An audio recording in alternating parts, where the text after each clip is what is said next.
داخل بزرگترین هرم مصر هستیم. یه ورودیه پرداخت میکنید واردش میشین. حالا الان داخلشیم. خیلی جالبه، بی‌نظیره. من سعی میکنم تا میتونم فیلم و عکس بگیرم، یه فیلم کامل و جامع توی یوتیوب بذارم که همه دوستان بتونن ببینن.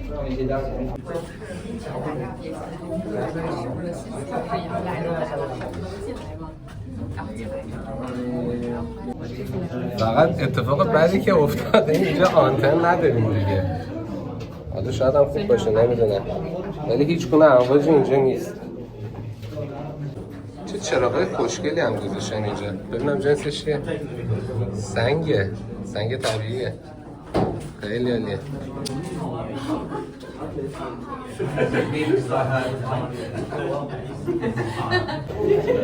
یه دونه دیگه پله داره به سمت پایین، اینو بستن، فقط اجازه میدن که رو به بالا حرکت کنیم. چه پله ها رو منظم درست کردن، من نمیدونم اینا برای اون زمانه یا بعدن اینجوری خوب درست کردن.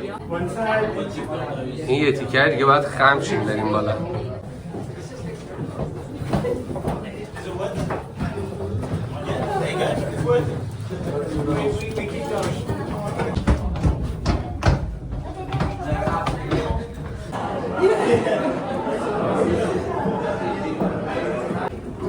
خیلی پله باید بیاین بالا. بهتره تو جوانی بیاین اینجور جاها که نفس بند نیاد. حالا باید بریم تو این سوراخه.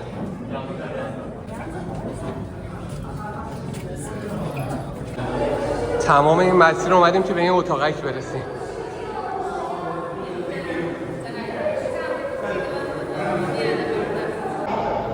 آیا واقعا ارزششو داشت این همه راه بیایی به این اتاقک برسیم؟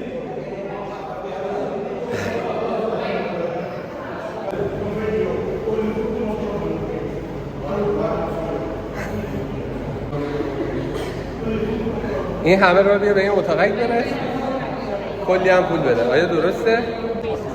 و اینم نتیجه یه بالا رفتن و پایین اومدن از این اهرام.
الان تو تلاقی 3 تا هرم واسطیم که 3 تاش هم دیده میشه.